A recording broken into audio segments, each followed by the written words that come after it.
अस्सलामुअलैकुम जी। Fundamental of physics Halliday Resnick Walker का 10th एडिशन है। चैप्टर 16 वेव्स 1 चल रहा है। प्रॉब्लम 57।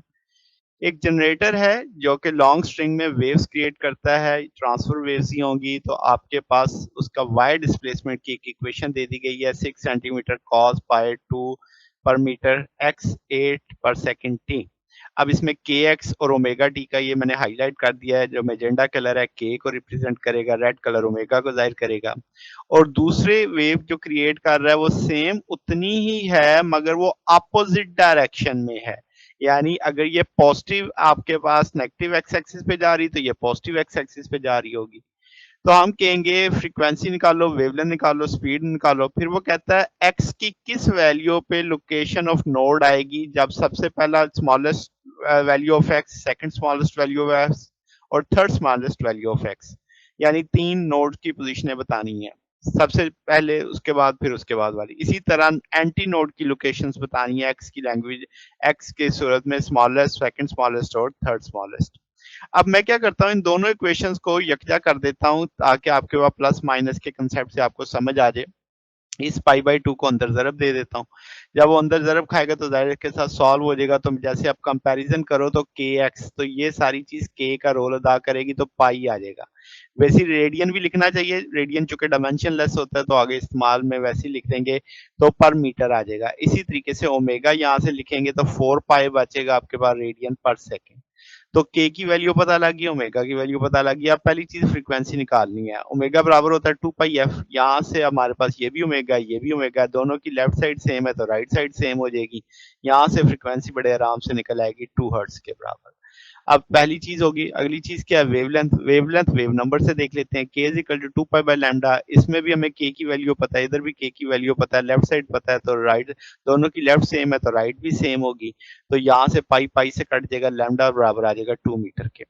थर्ड वन क्या चाहिए? Speed of the wave. तो v is equal to F lambda. अब हमें एफ भी पता है, लैम्डा भी पता है तो वेव निकल आएगी। चूंकि स्टेशनरी वेव है तो वेलोसिटी कांस्टेंट ही रहती है तो 4 मीटर पर सेकंड आ जाएगी। नेक्स्ट वन क्या है? वो लोकेशन ऑफ द नोड मांग रहा है तो हम पहले, सबसे पहले क्या करते हैं, दोनों इक्वेशंस की जनरल टाइप लिख लेते हैं। अब आपको पता था कि एक प्लस के साथ थी, एक माइनस के साथ थी, तो मैंने उसी तरीके से एक प्लस माइनस लेके ऐड कर दिया। अब मैं क्या कहता हूँ, वाई एम एम्पलीट्यूड तो दोनों का सेम था, इसका भी 6 सेंटीमीटर था, इसका भी 6 सेंटीमीटर था, वो कॉमन ले लेता हूँ। अब जो इसका एंगल है उसे अल्फा कह देते हैं, इसके एंगल को बीटा कह देते हैं। तो हम ट्रिग्नोमेट्री का एक टूल यूज करेंगे, cos alpha plus cos beta 2, cos alpha plus beta by 2, cos alpha minus beta by 2। अगर आप अल्फा प्लस बीटा करते हैं तो ये 2kx आ जाएगा। तो ये मैंने देखो 2kx लिख दिया, डिवाइडेड बाई 2 डाल दिया।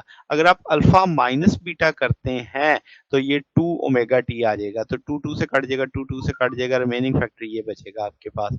अब इसका मतलब ये हुआ कि जब आप लोकेशन ऑफ नोड की बात करते हैं तो आपके पास cos के एक्स वहां पे जीरो होना चाहिए, यानी एम्पलीट्यूड जीरो होना चाहिए। अब एम्पलीट्यूड जीरो कब होता है? cos का जब एंगल 90 होता है तो हम कहेंगे n pi plus pi by 2, और n एक इंटीजर है।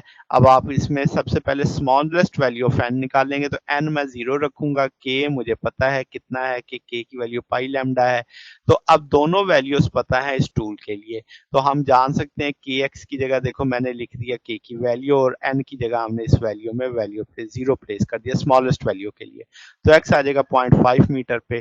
सेकंड स्मॉलेस्ट में एन की वैल्यू 1 रख देंगे, के तो उतना ही है, तो इसी टूल के अंदर के की वैल्यू भी डाल गई, एन की वैल्यू भी डाल गई, तो एक्स आ गया 1.5 मीटर। फिर सेकंड थर्ड स्मॉलेस्ट के लिए एन की वैल्यू 2 रख देंगे, के की वैल्यू पता थी, तो आपके पास ये 2.5 आ गया। अब एंटीनोड के लिए बात है एम्पलीट्यूड मैक्सिमम हो, तो मैक्सिमम का मतलब कॉस का आंसर 1 आना चाहिए। कॉस का आंसर 1 कब आता है? 0 पे या 180 या 360 पे। तो वो हम आपके पास 0 1 2 3 मेंशन कर देते हैं। अब उसी तरीके से स्मॉलेस्ट वैल्यू ऑफ एक्स जहाँ पे एंटीनोड आएगा तो के और एन इस फार्मूले में प्लेस कर देंगे, तो यहाँ से एक्स 0 आ जाएगा।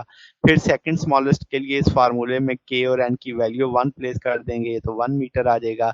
इसी तरीके से थर्ड स्मॉलेस्ट के लिए आपके पास एन और के की वैल्यू प्लेस कर देंगे इसके अंदर, तो आपके पास थर्ड स्मॉलेस्ट वैल्यू ऑफ के आ जाएगी।